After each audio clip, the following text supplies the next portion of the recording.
you've moved to Maine recently and scaled back on some of the work that you were Yeah. doing. Has it Mhm. helped or hindered you? Have you been able to write more things, or are you still under the gun of a bunch of commissions? Well, not now. Going back to the P word, the pandemic has changed everything. And I had a, I've written, I feel like I'm able now to accept more writing and teaching, requests for lessons, because moving out of the New York area took, um, at Manhattan School of Music, I was going in for a while. I was going in 3 days a week, and there was a time I was doing 3 days at Manhattan and BMI, and that was really intense, especially the commuting time and from New Jersey and all that.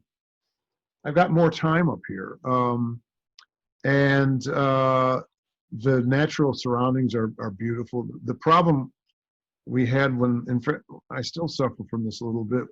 My wife and I get up in the morning, and we've got this picture window overlooking Penobscot Bay, and you make a cup of coffee, and you start noodling around on the internet, and all of a sudden it's 11 o'clock, and I haven't done a thing yet.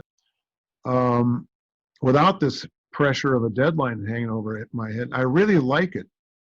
And I come down here, and I tell my wife, I'm just plinking and plunking, So we'll be upstairs, and she's in her office. I'm saying I'm going to go downstairs and plunk for a while. So I come down here, hour and a half. I just write down some ideas, start putting things together, and then I turn it off, and I like that. And I go upstairs and have a drink. So um, that said, before everything hit the fan, I had a bunch of commissions that were all piling up, and that was, I didn't really want to get to that place moving up here, but it was, I mean, I was glad to have the work. And now most of those things have been postponed. So all of a sudden, I've got time to really dive into them more. I had gotten into this because I was writing so much stuff for the Frankfurt band. I've gotten into this mode of working where I would kind of put things off, and then at the last minute just dive in like crazy and feel this, well. But I loved it. I mean, there's something about that kind of that intensity that really gets me going. Some people can't function without a deadline. I know. I mean, Ellington supposedly said, talking about composition, don't tell me about inspiration. Just give me a deadline. But I mean, then it kind of gets into a little bit of sadomasochism. I can't get excited unless there's this horrible thing that might happen to me, and then I really get going.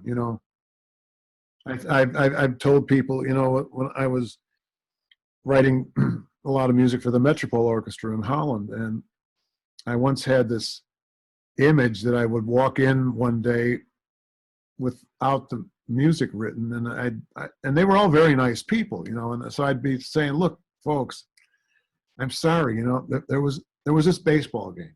I had to watch it. You'd understand, right? And they're throwing in tubas and rotten vegetables at me, and so that would get me going. I'd turn off the Cubs and get back into it. So, what is the first thing you're going to do when this is all over?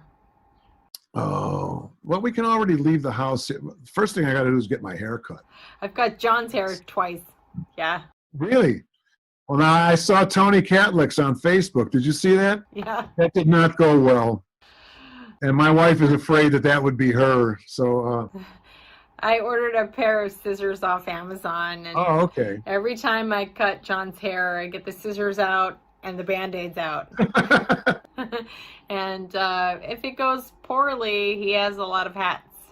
Ah.